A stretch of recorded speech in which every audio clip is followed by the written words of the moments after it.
इस संसार का प्रतिनिधि जो इस प्रमुख सारी दुनिया की एकल सरकार का मुख्य होगा, जिसको यहूदी मसीहा बना समझ बैठे होंगे, वह महापवित्र स्थान में अपना कंप्यूटर रख के दुनिया पर राजनीति करने का ऐवान देगा। तब यहूदी लोग जब उसको अस्वीकार कर देंगे, तब जाकर के लाल घोड़ा, काला घोड़ा और पीला घोड़ा अर्थात वो तंत्र जो 3.5 साल के बाद में पूरी क्रूरता के साथ आ जाएगा, वह उन्हें विपरीत परिस्थितियों में सोचने का दबाव देगा और वे 1,44,000 अचानक गायब हो जाएंगे।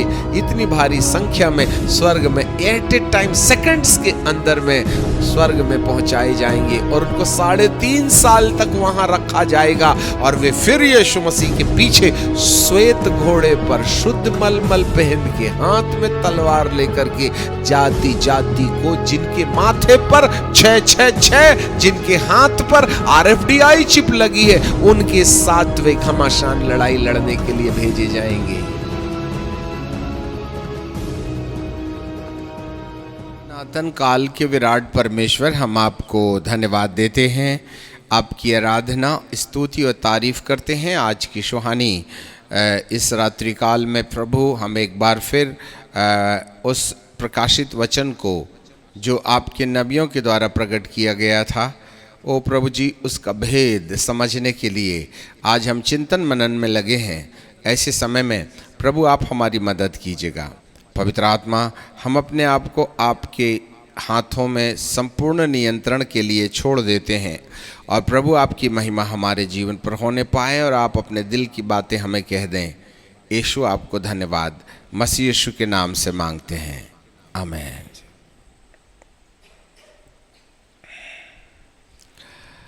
परमेश्वर पिता को धन्यवाद देते हैं कि प्रभु परमेश्वर ने एक बार फिर अंत के दिनों में सकारात्मक और नकारात्मक प्रकार की अलग अलग अनुभूतियों को जो परमेश्वर इस संसार में दिया चाहते हैं, उस पर चिंतन मनन किया जा रहा है। आज हम प्रकाशित वाक्य की किताब और उसका 14वां अध्याय और उसके 9वें पद पर हम थोड़ा सा विचार करेंगे। Book of Revelation chapter 14 and verse 9 onwards. वहाँ लिखा है, फिर इनके बाद एक और स्वर्गदूत बड़े शब्द से यह कहते हुए आया कि जो कोई उस पशु और उसकी मूरत की पूजा करे और अपने माथे या अपने हाथ में उसकी छाप ले, तो वह परमेश्वर के प्रकोप की निरी मदिरा जो उसके क्रोध के कटोरे में डाली गई है पिएगा और पवित्र स्वर्गदूत के सामने और मेमने के सामने आग और गंधक की पीड़ा में पड़ेगा और उसकी पीड़ा का धुआं युगान युग उठता रहेगा। और जो उस पशु की और उसकी मूरत की पूजा करे और जो उसके नाम की छाप लेते हैं, उनको रात दिन चैन न मिलेगा। पवित्र लोगों का धीरज इसी में है कि जो परमेश्वर की आज्ञा को मानते हैं और यीशु मसीह पर विश्वास करते हैं। हालेलुया। परमेश्वर पिता को हम धन्यवाद देते हैं कि आज प्रभु परमेश्वर ने हमें ये विशेष समय दे दिया। यहाँ पर हमें बाइबल ये कहती है, फिर इनके बाद एक और स्वर्गदूत बड़े शब्द से यह कहता हुआ आया कि जो कोई उस पशु की और उसकी मूरत की पूजा करे, पशु की और उसकी मूरत की पूजा करे और अपने हाथ पर उसकी छाप ले, तो वह परमेश्वर के क्रोध की निरी मदिरा जो उसके क्रोध के कटोरे में डाली गई है। इसका मतलब है, ये सच्चाई अंधकार की शक्तियां जानती हैं। लूसीफर को ये आइडिया है कि यदि मैंने जिस भी मनुष्य को अपने मूर्त की पूजा करने के द्वारा यदि मैंने उसके हाथ में और उसके माथे पर छाप दे दिया, तो मुझे तो वैसे भी अथाह गड्ढे में जाना है, ही नोज इट। परंतु उसकी एक विशेषता है कि वह अपने साथ में जितना ज्यादा लोगों को साथ ले जा सके वह अपनी मेंबरशिप तैयार करने का प्रयास करेगा। कहते हैं ना, हम तो डूबेंगे सनम, तुमको भी लेके डूबेंगे। तो वो अकेला नहीं जाना चाहता है, वरन साथ में असंख्य लोगों को, क्योंकि ये यूहन्ना की किताब उसका 10वां अध्याय और उसके 10वें पद में लिखा है, चोर किसी और काम के लिए नहीं परंतु चोरी करने, नंबर 1, घात करने, नंबर 2, नाश करने। तो सबसे पहले तो उस चोर ने मनुष्य के जीवन के ऊपर से जो परमेश्वर का साया या अनुग्रह था उसको छीन लिया। और जब परमेश्वर का साया उसके ऊपर से छीन लिया गया तो परमेश्वर के अनुग्रह के कारण वह किसी मनुष्य के अंदर में काम नहीं कर पा रहा था। जैसे अय्यूब के चारों तरफ परमेश्वर ने जो बाड़ा बना रखा था, इसके कारण शैतान का बस नहीं चल रहा था अय्यूब के ऊपर। इसलिए वह परमेश्वर के सामने जाकर के कहता है कि हे प्रभु, यदि तू अपना बाड़ा अय्यूब की और उसका जो कुछ भी है उसके चारों ओर से हटा ले तो वो तेरे मुंह में धिक्कार देगा। परंतु परमेश्वर को तो अय्यूब पर भरोसा था, उसने कहा ऐसा नहीं होगा। और बाइबल कहती है बाद में परमेश्वर पिता ने कहा, तूने ऐ शैतान मुझे उकसाया कि मैं अय्यूब के चारों तरफ के बाड़े को तोड़ूं। याद रखें, परमेश्वर का जो अनुग्रह मनुष्य के जीवन के ऊपर रहता है ना, तब तक अंधकार की शक्तियां मनुष्य के जीवन में अपना व्यवहार नहीं कर सकती हैं। इसलिए शैतान का, चोर का सबसे बड़ा काम यह है कि वह चोरी करे।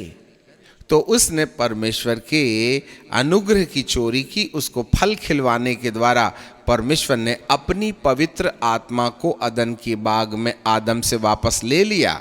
और उसके बाद से अंधकार की शक्ति को जैसे अय्यूब का बिगाड़ने के लिए उसको मौका मिल गया, इसी तरीके से अदन के बाग में पवित्र आत्मा के वापस लौट जाने के परिणाम स्वरूप मनुष्य के हर क्षेत्रों पर अंधकार की शक्ति अपना अधिकार जमाकर उसका नुकसान पहुंचाकर घात करने का काम करती है।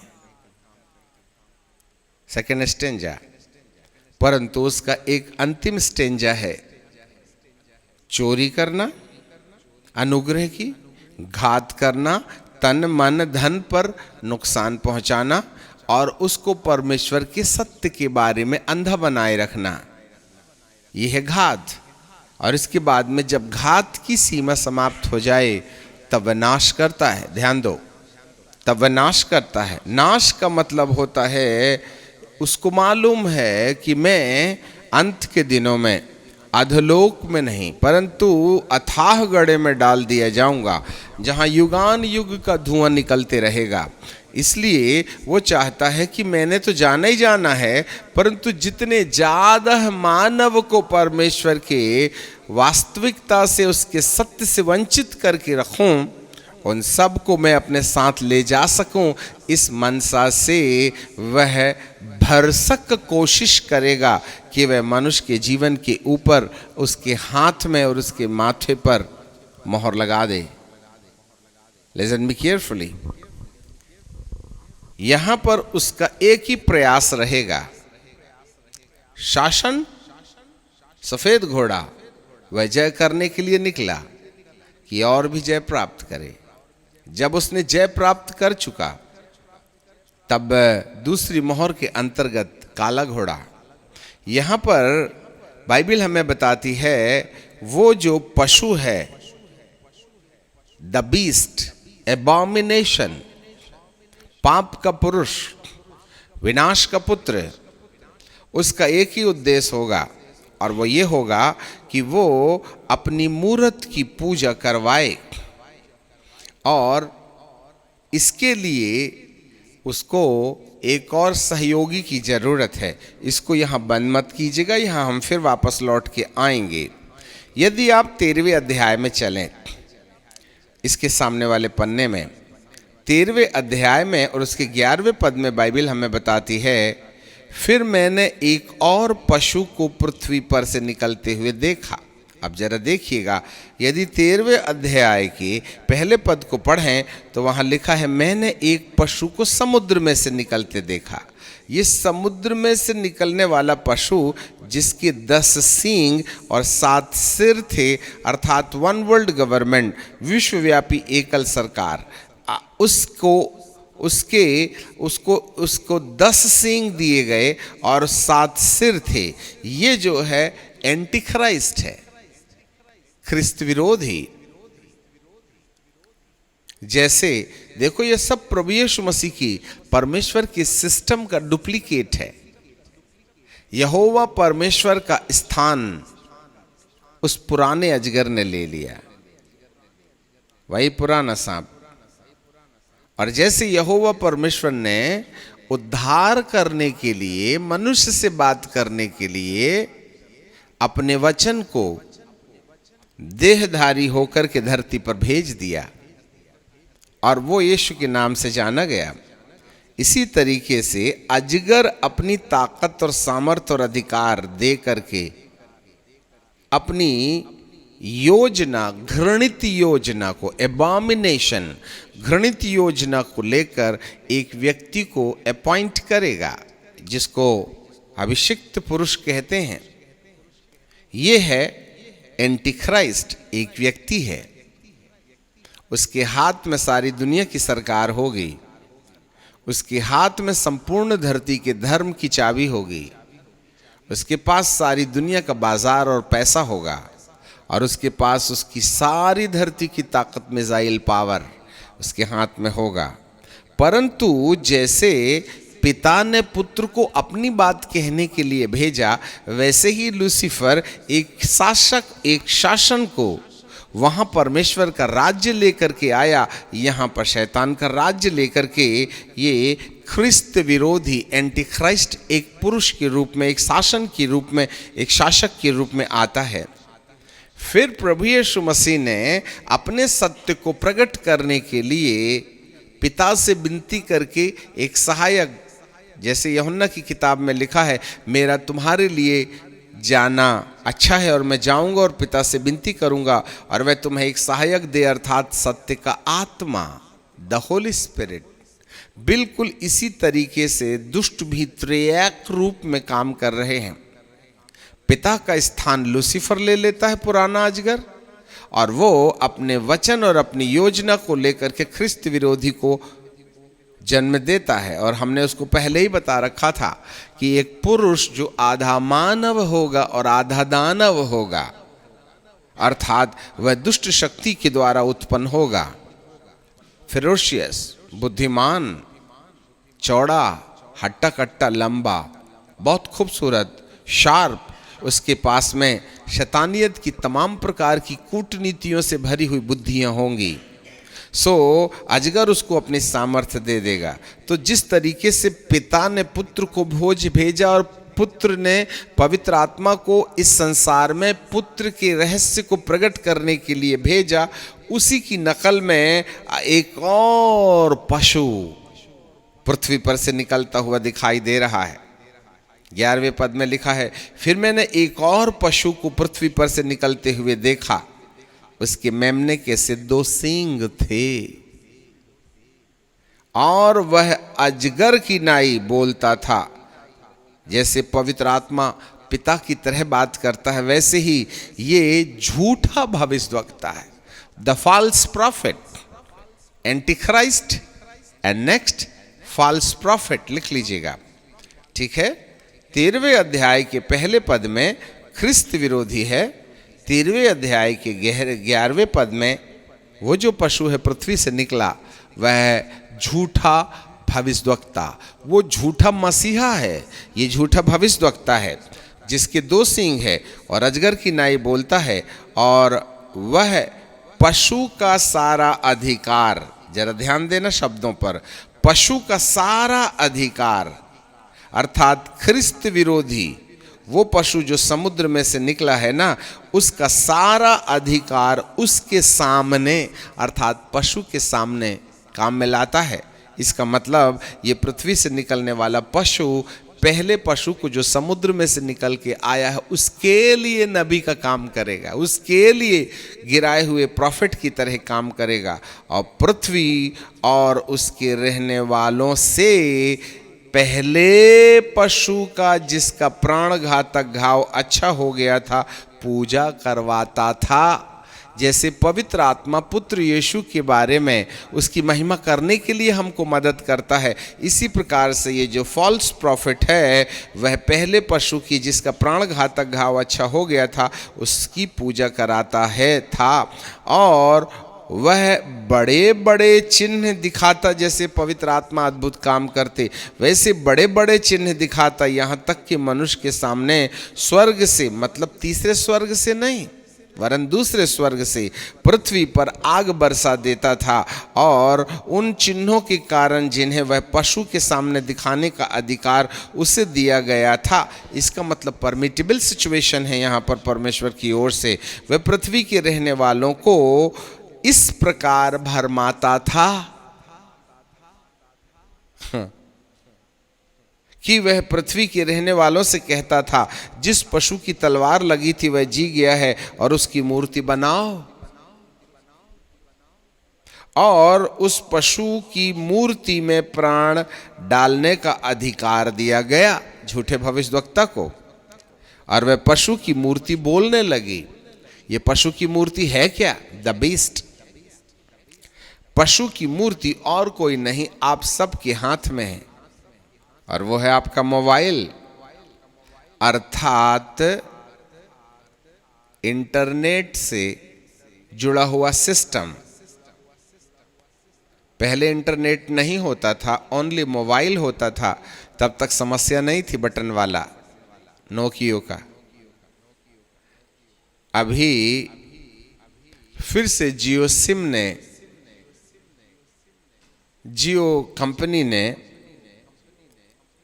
इतना हाईटेक इंटरनेट जो अमेरिका में भी नहीं चलता है, इतना हाईटेक केवल 700 रुपये में वाउचर लेने के बाद 3 महीने के लिए, अमेरिका में भी इतनी स्पीड नहीं है, उतनी ज़्यादा स्पीड का इंटरनेट देने के लिए सितंबर महीने में उसने डिक्लेयर कर दिया।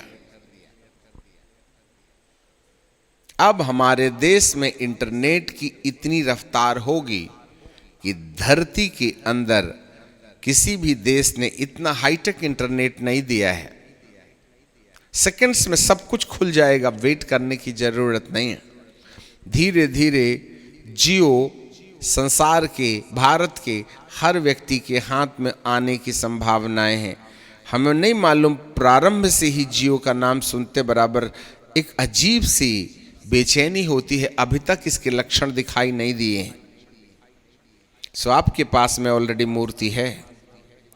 यदि हमने, आपको मालूम है कि ये जो मोबाइल है इसका नंबर 666 है कंप्यूटर, और ये जो सैटेलाइट से जुड़ा हुआ है इंटरनेट से, ये सिस्टम अपने आप में द मेगा कंप्यूटर से जुड़ा हुआ है, और द मेगा कंप्यूटर का नाम है द बीस्ट, और उसका नंबर है 666। सो मूर्ति आपके हाथ में है। आने वाले दिनों में जब सब मनुष्य के हाथ में ये मोबाइल आ जाएगा और इंटरनेट की हाई स्पीड सिस्टम से हम जुड़ जाएंगे, तो सब कुछ नेट में होने लगेगा, कागजी कार्यवाही समाप्त हो जाएंगी। क्योंकि आज धीरे धीरे नेट बैंकिंग के साथ जो कुछ भी हो रहा है, अब हमें आने वाले दिनों में आपको लाइसेंस रखने की ज़रूरत नहीं है। आपके मोबाइल में लाइसेंस ही काम चला लेगा। आपके मोबाइल में ही गाड़ी के पेपर बहुत हैं, अब आपको मोबाइल में ही हॉस्पिटल की चिट्ठी मिल जाएगी, बैंक, सब कुछ मोबाइल के अंदर हो जाएगा। और धीरे से ये मोबाइल आपकी इतनी बड़ी ज़रूरत हो जाएगा कि उसके बिना सिर्फ आप सांस ले सकते हैं, बाकी सब वो करेगा। और बहुत ही कम समय के बाद इस मोबाइल का डेटा, अभी जैसे नोटिस मिल रही है 2020 की अप्रैल महीने में एक बार फिर हर एक व्यक्ति के लिए व्यक्तिगत रीति से आपका बायोडेटा कलेक्ट करने के लिए सरकारी अधिकारी लोग आएंगे, सर्वे किया जाएगा और 3 महीने के अंदर ये सर्वे को समाप्त होना है। इसका मतलब है आधार कार्ड में बची हुई जो कम इन्फॉर्मेशंस हैं वो 2020 के अप्रैल महीने से लेकर के आगे वाले महीनों में ये कंप्लीटली सरकार के पास जमा हो जाएगी। एंड देन फिर इसके बाद आपको ये संपूर्ण इन्फॉर्मेशन दे देने के पश्चात वो आपके मोबाइल के डाटे को और आधार कार्ड के डाटे को एक छोटी सी चिप में RFDI radio frequency identification device में प्लांट करके आपके हाथों में या आपके माथे पर, माथे वाली जो चिप है वो थोड़ा कॉस्टली होगी, हाथ वाली आम व्यक्ति के लिए होगा, रईस लोग अपने माथे पर लगवाएंगे और ये राइट हैंड साइड पर। और जैसे ही ये राइट हैंड साइड पर हाथ पर डाली जाएगी, इसका मतलब है आपका लेना देना, कार्ड, बाजार, टिकटिंग, सब कुछ उस छोटी सी चिप में होगा। जिसको इस प्लैनेट में रहना है, जिसको इस धरती पर रहना है, उसको धरती की सदस्यता प्राप्त करने के लिए केवल एक ही चीज की जरूरत होगी, वो चावल के दाने के बराबर RFDI चिप। आपको मालूम है यही मूर्ति है और वो मूर्ति बोलने लगेगी। प्रारंभ के दिनों में तो उससे काफी फायदा नजर आएगा, सफेद घोड़ा, परंतु जब सब मनुष्यों के अंदर ये मोहर लगा दी जाएगी, तब जब सब लोग अपने हाथ में लगाई RFDI चिप से नेट से कनेक्ट हो जाएंगे, तो आप कहाँ हैं, क्या कर रहे हैं, उसकी पूरी इंफॉर्मेशन नेट के रास्ते, आपकी चिप के रास्ते उस द बीस्ट के पास मेगा कंप्यूटर में जमा होती चली जाएगी। आप जीते जी किसी और के गुलाम होंगे और उसी समय इंटरनेट से, उसी समय सैटेलाइट से जब अधिकांशतः या मैक्सिमम लोगों का चिप प्लांट से नेट के साथ कनेक्शन हो जाएगा, तब वे वहां से वायरस भेजना शुरू करेंगे और अचानक ये वायरस आपके दिमाग के उस हिस्से को जिसमें धार्मिक भावनाएं उत्पन्न होती हैं, उन धार्मिक भावनाओं के उत्पन्न होने वाले हिस्से में ये सैटेलाइट से इस RFDI चिप के द्वारा आपके माथे पर कुछ इस प्रकार के वायरसेस भेजेंगे जो मैग्नेटिक और इलेक्ट्रिक वेव्स के आधार पर आपकी धार्मिक भावनाओं को वे एरर में लाके बदल देंगे। तब आप चाहेंगे भजन करना पाएंगे, सिर दुखने लगेगा। आप बाइबल पढ़ना चाहेंगे, पढ़ नहीं पाएंगे, क्योंकि धर्म को, धार्मिक भावनाओं को, आत्मिक भावनाओं को जगाने वाले दिमाग के उस हिस्से को डैमेज कर दिया जाएगा, जिससे कि आप कभी भी परमेश्वर के बारे में सोच ना सकें। मूर्ति बोलने लगेगी, इसी मूर्ति के द्वारा आपको टिकट मिलेगी, इसी से पेंशन आएगी। जिसके हाथ में ये होगा केवल उसी को नौकरी मिलेगी, केवल जिसके हाथ में ये होगा कंप्यूटर सिस्टम से चलने वाली ट्रेन का दरवाज़ा केवल उसी के लिए खुलेगा, जिसके हाथ पर और माथे पर आपके बैंक का ATM का दरवाज़ा केवल उसी के लिए खुलेगा, जिसके हाथ में और जिसके माथे पर मोहर होगी, अर्थात 666 का नंबर होगा। सारा मार्केट एक व्यक्ति के हाथ में होगा और वो लेन देन तो करेंगे, परंतु जो मालिक बैठा रहेगा वो केवल कंप्यूटर से लेन देन करेगा। जैसे कैशलेस इकोनॉमी चल रही है, अभी हम प्रैक्टिस कर रहे हैं डेबिट कार्ड से, कर्जा लेने वाले कार्ड से। धीरे धीरे ये डेबिट कार्ड भी समाप्त हो जाएगा, हम ये चिप से ही सब कुछ करने लगेंगे। मूर्ति, अब मूर्ति बोलने लगेगी। ये जो है ना झूठा भविष्यवक्ता, उस पशु के लिए काम करेगा।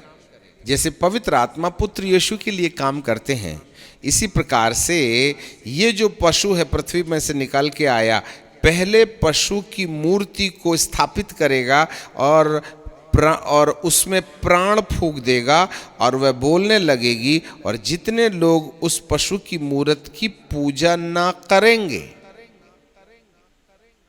जरा ध्यान दे लेना, जो लोग इस मूर्त की पूजा ना करेंगे, जो लोग RFDI चिप नहीं लगवाएंगे, जो लोग वन वर्ल्ड गवर्नमेंट के प्रेसिडेंट की सलाह नहीं मानेंगे, सरकार के सिस्टम से भागने की कोशिश करेंगे, उन्हें वह मरवा डालेगा।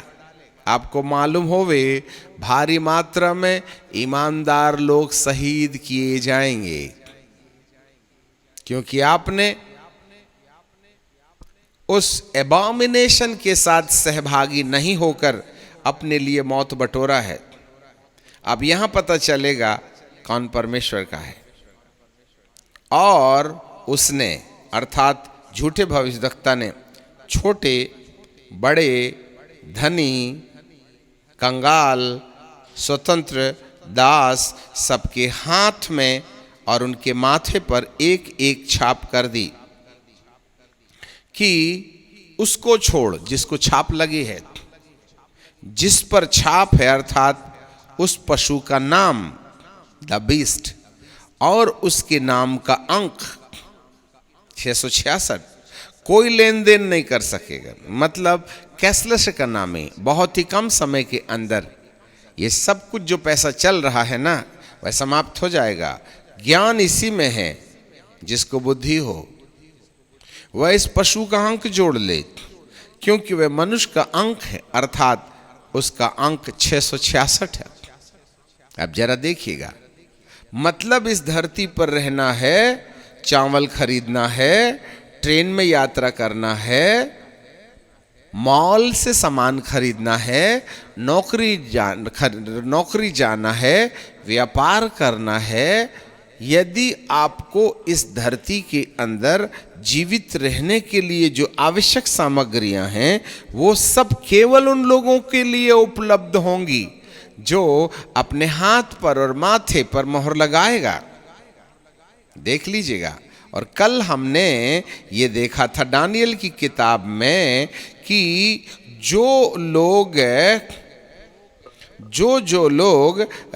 दानियल की किताब में, और यदि मैं आपके लिए पढ़ लूँ तो जो लोग उसके साथ भागी हो जाएंगे और वह उनको 11वां अध्याय 34 पद, और जब वे दुख में पड़ेंगे तो थोड़ा संभलेंगे, परंतु बहुत से चिकनी चुपड़ी बातें कहकर उसमें मिल जाएंगे। ठीक है। और एक और पद हमने पढ़ा था, मैं भूल रहा हूँ, जहाँ पर लिखा हुआ है कि जो लोग उसके साथ सहमत हो जाएंगे, 90 अध्याय में है, तो वह उनको शासन करने का अधिकार देगा और उनको तसल्ली देगा, उनको उठाएगा, उनको सुविधा देगा। अर्थात कहीं ना कहीं जी बोले 37 यस, और अपने राज्य पद को स्थिर रहकर दृढ़ गढ़ ही के देवताओं का सम्मान करेगा, ऐसे देवता का जिसे उसके पुरखा भी नहीं जानते थे। ठीक है। अब यहां लिखा है और पिराने देवता के सहारे वह अति गढ़ से लड़ेगा। नहीं, वहां हम नहीं बोल रहे हैं, कल तो पढ़ाया था चिकनी चुपड़ी। हाँ, हमें बहुत महत्वपूर्ण पद है वो। जी बोले क्या? 39, 11 का 39। हाँ, सो और वीराने देवता के सहारे वह अति दृढ़, और जो कोई, यस, जो कोई उसको मानेगा, यस, जो कोई उसको मानेगा वह बड़ी प्रतिष्ठा देगा। ऐसे लोगों को वह बहुतों के ऊपर प्रभुता देगा और अपने लाभ के लिए। ठीक है, तो सम्मान किसको मिलेगा? प्रभुता किसको मिलेगी? नौकरी किसको मिलेगी? जो लोग ये मूर्त की पूजा करेंगे, मूर्त का चिन्ह अपने ऊपर ले लेंगे, केवल वही लोग होंगे। इसलिए बाइबल बोलती है, छोटे बड़े, धनी कंगाल, दास स्वतंत्र के दाहिने हाथ पर और उसके माथे पर छाप कर दें, और कि उसको छोड़ जिस पर छाप दी गई है उस पशु का नाम और उसके नाम का अंक कोई लेन देन न कर सके। ज्ञान इसी में। जी हाँ, ये है। अर्थात तुम्हें इस प्लैनेट में रहना है तो ख्रिस्त विरोधी साम्राज्य में झूठे भविष्यद्वक्ता के द्वारा आपको सलाह दी जाएगी कि तुम मूर्त की पूजा करो और तुमको सुविधा मिलेगी। परंतु बाइबल का परमेश्वर दूसरी ओर से यह कहता है, जिसको ज्ञान हो वह समझे। ऐसे समय में बहुसंख्यक लोगों को यह आइडिया हो जाएगा कि यह गलत है, क्योंकि आज के जो प्रचार हैं लोगों को याद में, मेमोरी मोड में चले जाएंगे और यीशु मसीह आएगा और उठा के वे ईमानदारों को जो तैयार हैं लेके चले जाएंगे। परंतु जो लोगों ने आज संदेश सुन लिया और वे प्रभु यीशु मसीह के साथ उठाए नहीं गए, क्योंकि उन्होंने तैयारी नहीं की थी, उन्होंने मन नहीं फिराया था, इस कारण से उन लोगों के मेमोरी मोड में ये कहानी तो होगी। तब वो अपनी अवचेतना की याद में कि किसी समय हमने सुना था कि हाथ में और सिर पर ना मोहर लगाई जाएगी, वो लोग यदि परमेश्वर के सत्य को अपने ज्ञान के आधार पर जान गए, पवित्र आत्मा तो उठा लिया गया, तब वे अपने हाथ में और अपने माथे पर मोहर लगाने वाले सिस्टम का बहिष्कार करेंगे। और जो लोग बहिष्कार करेंगे, बाइबल का परमेश्वर कहता है, वह उनको प्राणदंड देगा। 7 खून की सजा इतनी भयानक नहीं होगी जितना आपके हाथ पर मोहर नहीं लगाने की सजा होगी। धरती का सबसे ज्यादा से ज्यादा और घृणित अपराध यही समझा जाएगा कि जो लोग उस पशु की मूरत का चिन्ह अपने हाथ में नहीं लेंगे वह उसको मरवा डालेगा। परंतु एक बात याद रखना, जो माथे पर और हाथ पर मोहर ले लेगा, 14वें अध्याय के अनुसार बाइबल का प्रभु कहता है 10वें पद में, तो वह परमेश्वर के प्रकोप की निरी मदिरा जो उसके क्रोध के कटोरे में डाली गई थी पिएगा, और पवित्र स्वर्गदूतों के सामने और मेमने के सामने आग और गंधक की पीड़ा में पड़ेगा, और उसकी पीड़ा का धुआं युगान युग बॉटमलेस पिट में, जिसको अथाह गड़ा कहते हैं, अनंत काल तक वो धुआं उठता रहेगा। और जो पशु और उसकी मूरत की पूजा करेंगे और जो उसके नाम की छाप लेंगे, वे रात दिन चैन न मिलेगा। पवित्र लोगों का धीरज इसी में है कि जो परमेश्वर की आज्ञा को मानते हैं, पिन पॉइंट यीशु मसीह पर विश्वास करते हैं। आज्ञा मानना, विश्वास करना, विश्वास से हम धर्मी ठहराए जाते हैं। आज्ञा के माने जाने के द्वारा हम अपने अंदर में परमेश्वर के स्वभाव को अपने जीवन के अंदर डेवलप करते हैं। केवल यही प्रकाशित वाक्य में अनंत जीवन के मामले में ही आज्ञा का काम है। जो यीशु मसीह पर विश्वास करते हैं उनको आज्ञा मानने के आधार पर कहीं न कहीं इस नंबर को लगवाने में अपने आप को अलग करना होगा। और जो नंबर लगवा लेगा वो परमेश्वर की निरी क्रोध की मदिरा पिएगा, उसको यीशु के दूसरे आगमन के लिए अयोग्य जान लिया जाएगा। अब जरा देखें, ये जो कुछ भी घटनाएं घटी हैं वो सब यीशु मसीह के आने के बाद, कलीसिया के उठाए जाने और तीसरे आगमन के पहले के बीच की कहानी है। और जैसा हम बार बार कह रहे हैं, जैसे यीशु मसीह के आने के बाद 7 साल का महाक्लेश काल होगा, वैसे ही यीशु मसीह के आने के 7 साल पहले से महाक्लेश काल की कहानी दिखाई देने लगेंगी। इन कहानियों में जो कुछ बाद में होने वाला है वह पहले से दिखाई देने लगेगा।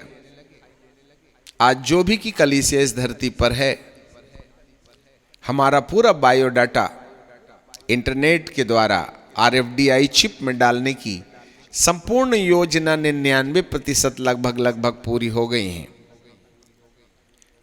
आज तक 20 लाख लोग इस धरती के अंदर अपने हाथ में चिप लगा चुके हैं।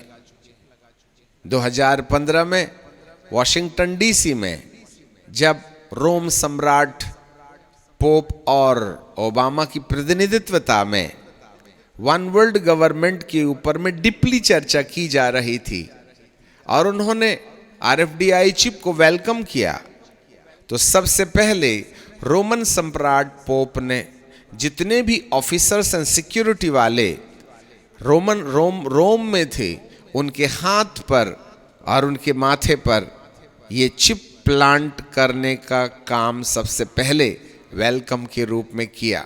और इस तरीके से जो बातें बाद में होनी चाहिए थी वो हमको पहले से दिखाई देने लगी हैं। तो अब जरा सोचें कि प्रभु यीशु मसीह के आने में अब हमारे पास कितना समय बचा हुआ है। अब आपको यहाँ पर हमें 7 साल के महाक्लेश काल के बारे में अध्ययन करने की जरूरत इसलिए पड़ रही है क्योंकि उसकी सारी सच्चाइयाँ पहले से नजर आने लगेंगी। अब जरा देखना, दुष्ट यहाँ पर हर एक इंसान के ऊपर अपनी मोहर लगाना चाहता है। और एक बार यदि आपने पशु की मूर्त की पूजा कर ली और उसने माथे और हाथ पर यदि मोहर लगा दिया, तो मान के चलो कि परमेश्वर के क्रोध कंफर्म हो गए हैं, अर्थात अथाह गड़े में जाने का रिजर्वेशन पक्का।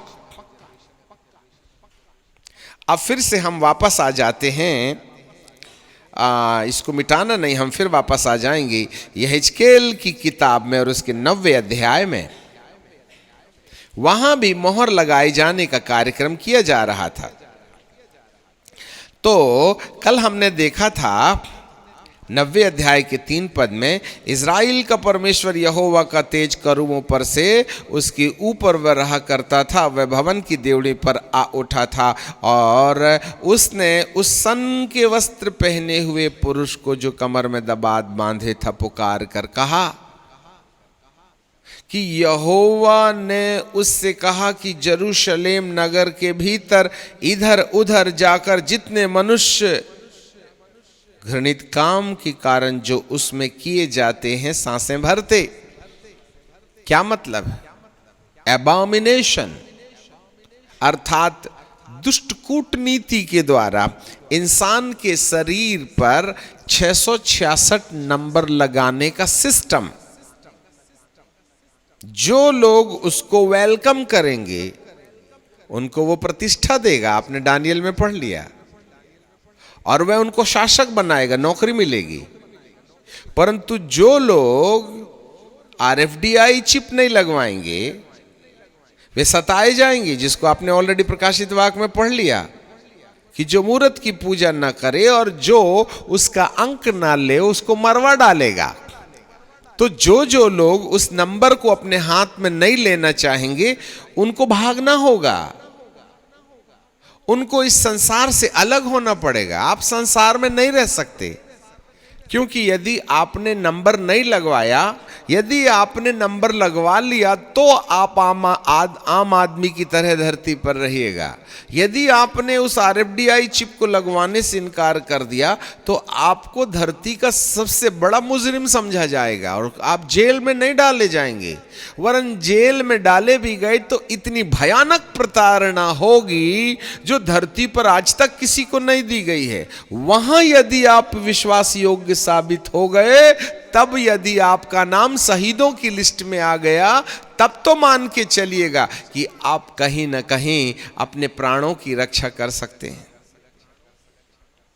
जो यरूशलेम में जिन लोगों ने वन वर्ल्ड गवर्नमेंट के फेवर में अपनी सहमति नहीं दी और उसका अंक नहीं लिया, वे सताए जा रहे हैं।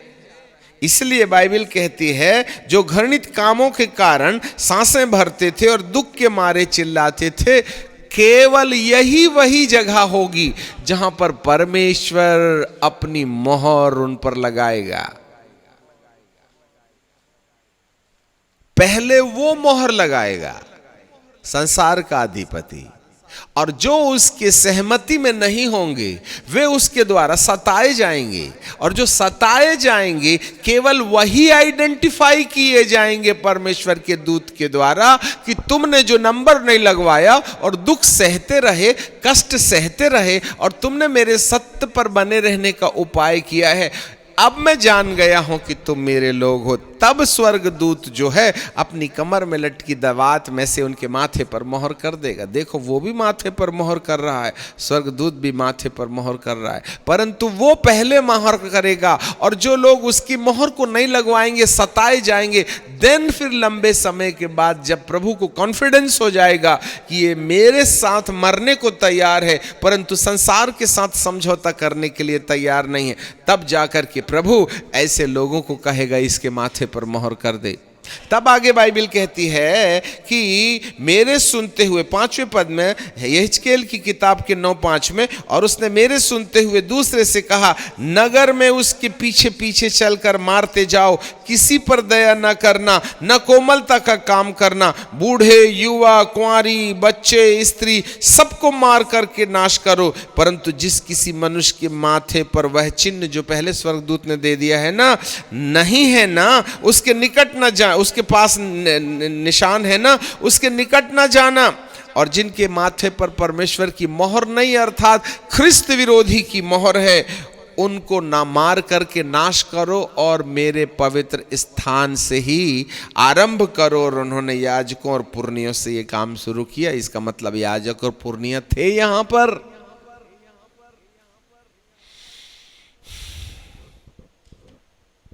जब आप इस संसार के अधिपति के संग समझौता करने से इनकार कर देंगे और उसके पीछे, परमेश्वर के पीछे चलने का निश्चय करेंगे तो सताए जाएंगे।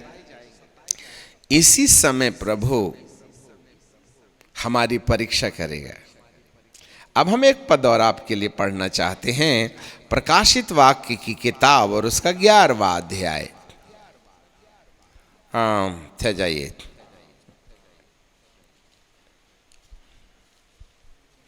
वहां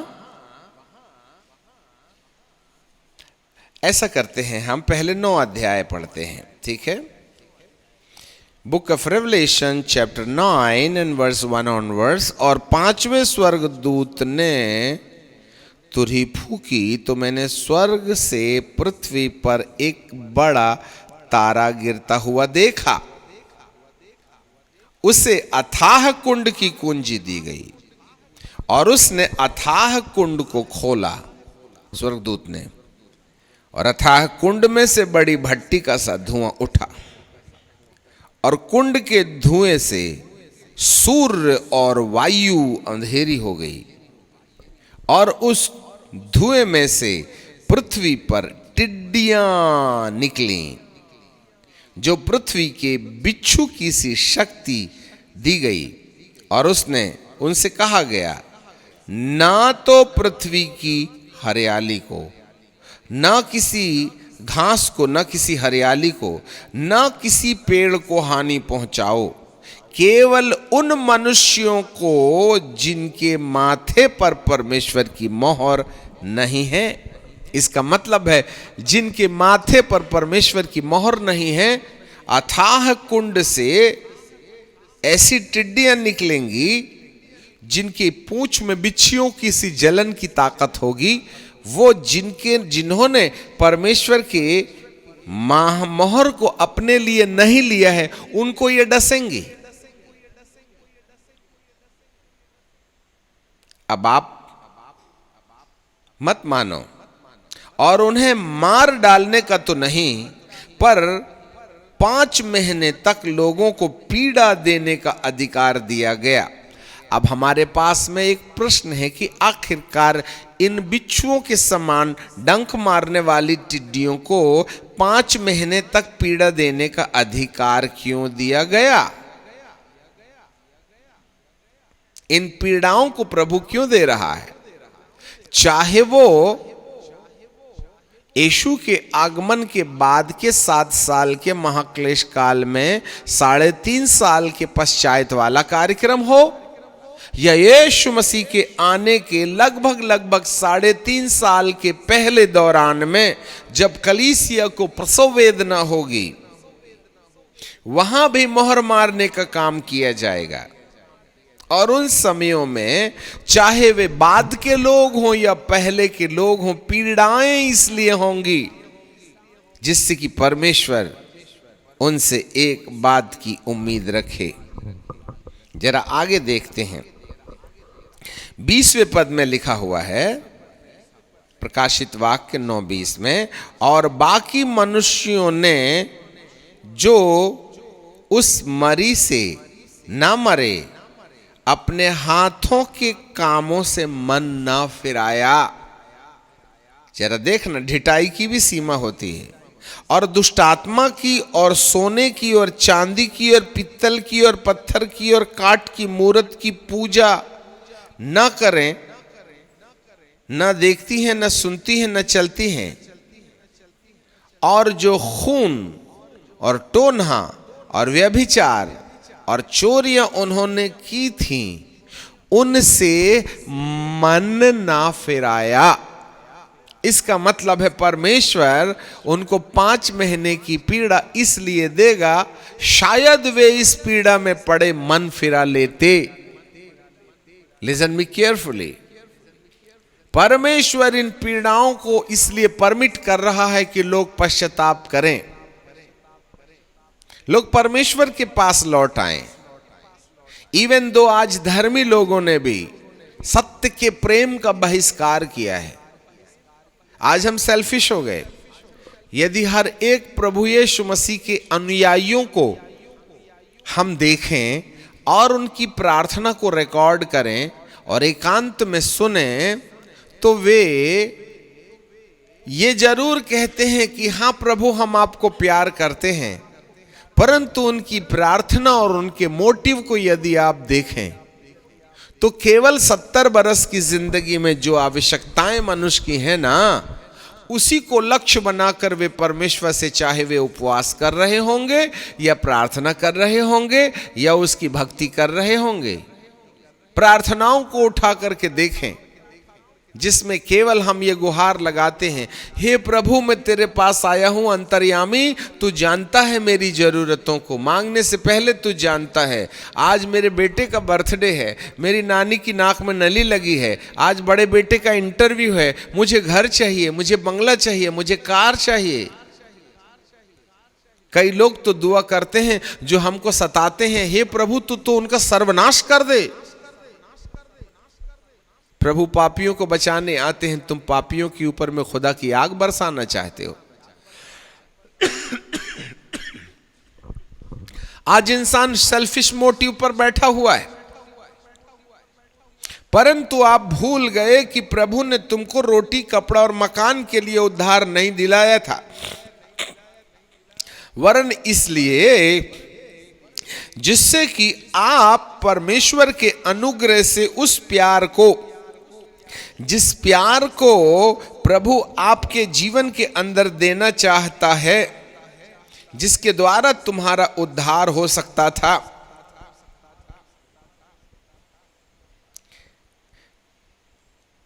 दूसरा तिमुथी की किताब और उसका दूसरा अध्याय और उसके 12वें पद में बाइबल कहती है, और जितने लोग सत्य की प्रतीति नहीं करते वरन अधर्म से प्रसन्न रहते हैं, वे सब दंड पाएंगे। सत्य की प्रतीति, जरा लिसन में मेरी बात को ध्यान से सुनिए। जितने लोग सत्य की प्रतीति नहीं करते, उस सत्य के प्रेम से जो तुम्हारा उद्धार कर सकता था। आज लोगों को सत्य से मतलब नहीं है, अपने फायदे से मतलब है। यही कारण है आज मसीही समुदाय में प्रोजेक्ट्स चल रहे हैं, व्यापार चल रहा है, खरीद बेच चल रही है। इंसान सेल्फिश मोटिव का हो गया, भक्ति को कमाई का रास्ता समझता है।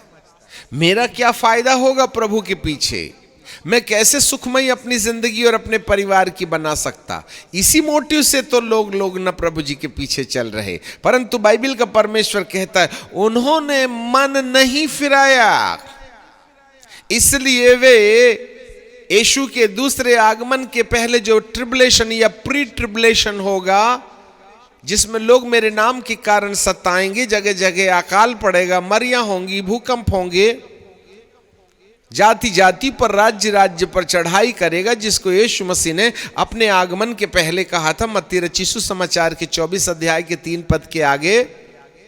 वो सब प्री ट्रिबुलेशन के अंतर्गत इसलिए होगा कि तुम सेल्फिश मोटिव की प्रार्थना बंद कर दें। ये प्रोजेक्ट मिनिस्ट्री जिसके द्वारा आप अपना कितना बचा सकते हैं, इस उपाय पर खड़े हुए हैं। हम मंदिर के अंदर जाकर अपनी आवश्यकताओं की गुहार लगा रहे हैं, जबकि हबक्कुक जो है मंदिर के गुंबज पर चढ़कर परमेश्वर की आवाज सुनने की कोशिश कर रहा है। कलीसिया को अब अंदर जाना बंद कर देना चाहिए और गुंबज में चढ़कर परमेश्वर क्या चाहते हैं उसकी खोज करनी चाहिए। परमेश्वर इन विपरीत परिस्थितियों में कहीं ना कहीं इंसान को मन फिराने और पश्चाताप करने में दबाव देगा। इसलिए उसने ख्रिस्त विरोधी तंत्र को परमिट किया है, जिससे कि वे मसीही लोगों को और उनके लोगों को सताएं, वे यहूदियों को सताएं, जिससे कि वे पश्चाताप करके परमेश्वर की खोज में लग जाएं। और 1,44,000 लोगों ने सबसे पहली बार एलिया और मूसा के संदेश को सुनने के बाद में यीशु को मुक्तिदाता ग्रहण किया। ऑलरेडी वे पवित्र थे, इसलिए वे उठाए गए। परंतु स्त्री जो है जंगल में भाग गई, परमेश्वर ने उसकी रक्षा की। और भी लोग हैं जो इन सताव में आकर के परमेश्वर के सामने टूटने और पश्चाताप करने का मन नहीं पाएंगे। न केवल यहूदी वरन गैर यहूदी लोग भी इन तमाम ट्रिबुलेशन में होकर के जाएंगे, परंतु वे परमेश्वर से क्षमा नहीं मांगेंगे तो वे छोड़ दिए जाएंगे। एनी हाउ परमेश्वर रिपेंटेंस की ओर इंसान को देख रहा है। जी हां, यदि आप प्रकाशित वाक्य की किताब में और उसके 16वें अध्याय के 8वें पद से मैं पढ़ूं तो वहां बाइबल हमें बताती है, और चौथे ने अपना कटोरा सूर्य पर उंडेल दिया और मनुष्यों को आग से झुलसा देने का अधिकार दिया गया, और मनुष्य बड़ी तपन से झुलस गए और परमेश्वर के नाम की जिसे उसने विपत्तियों पर अधिकार दिया था निंदा की, और उसकी महिमा करने के लिए मन न फिराया। जरा देखिएगा, इससे ऐसा पता चलता है कि एनी हाउ परमेश्वर मनुष्य से मन फिराने की उम्मीद में विपरीत परिस्थितियों को आने देगा। अब सवाल यह है, इन तमाम विपरीत परिस्थितियों से बचने के लिए परमेश्वर से प्रार्थना करना निरी मूर्खता होगी। वरन ये समस्याएं इसलिए हमारे जीवन में आ रही हैं, चाहे ट्रिबुलेशन में हो या प्री ट्रिबुलेशन में हो। हम बार बार कह रहे हैं, यीशु मसीह के आगमन के पहले 7 साल से वे सारे लक्षण दिखाई देने लगेंगे। एक शासक आएगा जो शांति की बात करेगा, परंतु उसके हाथ में धनुष होगा। और वह मनुष्यों के ऊपर अधिकार पालेगा। और जब सारे मनुष्य उसके अधिकार में चले जाएंगे तब वह अपना करवट बदलेगा, बीच में ही मेल की सम्मति तोड़ दी जाएगी और फिर वो दानवीय तांडव बन करके इस प्रजा के ऊपर में जो परमेश्वर के संग चलते हैं उनके ऊपर टूट पड़ेगा। वो लेपर्ड की तरह होगा और फिर वह रीछ के समान फाड़ने वाला होगा और फिर जो है वो सिंह के समान शासन करने वाला होगा। ये सारी घटनाएं यीशु मसीह के आने के पहले इस संसार पर तैयार की जाएंगी। इसका मतलब है यीशु मसीह के आने से पहले कलीसिया को कहीं ना कहीं प्री ट्रिबुलेशन से होकर के जाना पड़ेगा। और ये प्री ट्रिबुलेशन और किसी बात के लिए नहीं है, इंसान को मन फिराने के लिए प्रेरणा देता है। और उसके बाद भी यदि हम रोटी और कपड़ा और मकान के लिए प्रार्थना करते रहें तो हमारे समान अभागा इंसान धरती पर कोई नहीं होगा। आने वाले 2 वर्षों के अंदर जो भी कि यीशु आया नहीं, जो भी कि कलीसिया उठाई नहीं गई, जो भी कि पवित्र आत्मा धरती पर है, इंसान के शरीर में, उसके हाथ में और उसके माथे पर मोहर लगाने की लगभग 98-99% तैयारियां पूरी हो चुकी हैं, जबकि यह घटना को बाद में घटना चाहिए था। मेरे प्रियो, जब सरकार और धर्म और तमाम परिस्थितियां हमें सताव की ओर ले जाएं, तो वहां से उनसे बचने के लिए हमको जरूरत नहीं है, वो तो आएंगी ही आएंगी, परंतु वहां हमारा एक कर्तव्य है कि हम मन फिराएं, repent and come back to the lord, और प्रभु का हाथ पकड़ लें। और प्रभु का हाथ पकड़ने के साथ उसके साथ साथ चलने के कारण तुम्हें मौत भी गले लगानी पड़े तो पीछे पलट के न देखना। महफूज रहने के दिन समाप्त हो गए। मेरे प्रियो, इन सारे समयों में प्रभु कहीं ना कहीं हमको एक ही चीज की ओर ध्यान देने के लिए बोलेगा, रिपेंट। यदि वह 7 साल के महाक्लेश काल में मनुष्यों से मन फिराव की उम्मीद लगा के बैठा है, तो क्या यीशु मसीह के आगमन के पहले प्री ट्रिबुलेशन में होने वाली तकलीफें हमें मन फिराव के लिए प्रेरणा नहीं देंगी क्या?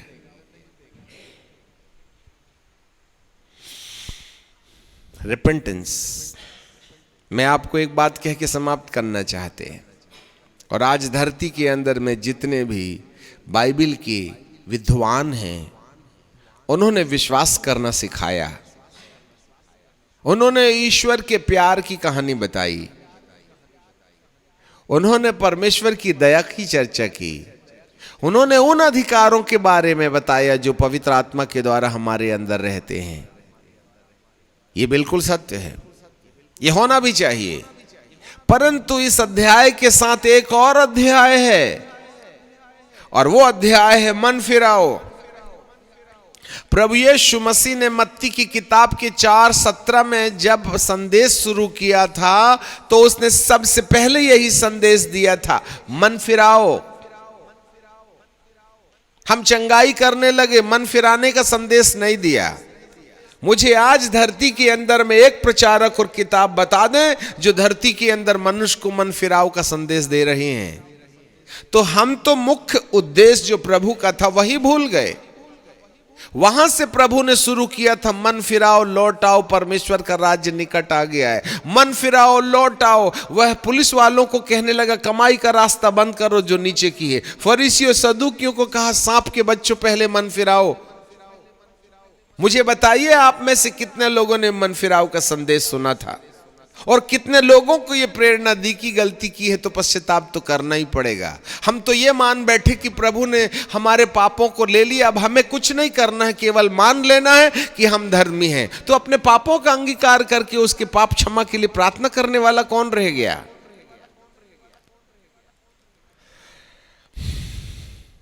प्रभु यीशु मसीह की सेवा से लेकर प्रकाशित वाक्य में जब परमेश्वर की जलजलाहट होगी, चाहे वह 5 महीने के लिए वो बिच्छुओं के समान डंक जो टिड्डियां भेजी जाएंगी, जो अधोलोक से निकल के आ रही हैं, जिन लोगों के माथे पर परमेश्वर की मोहर नहीं लगी है, उनको वे प्रताड़ित करेंगी कि वे कहते हैं मन फिरा जाएं। शायद वहां पर वो माथे पर मोहर लगा देते। फिर यहां पर 16वें अध्याय में चौथे स्वर्गदूत ने कटोरा को उंडेल दिया। सूरज जलजलाहट के साथ मनुष्यों को जलाने और झुलसाने लगा, तो भी लोगों ने मन नहीं फिराया।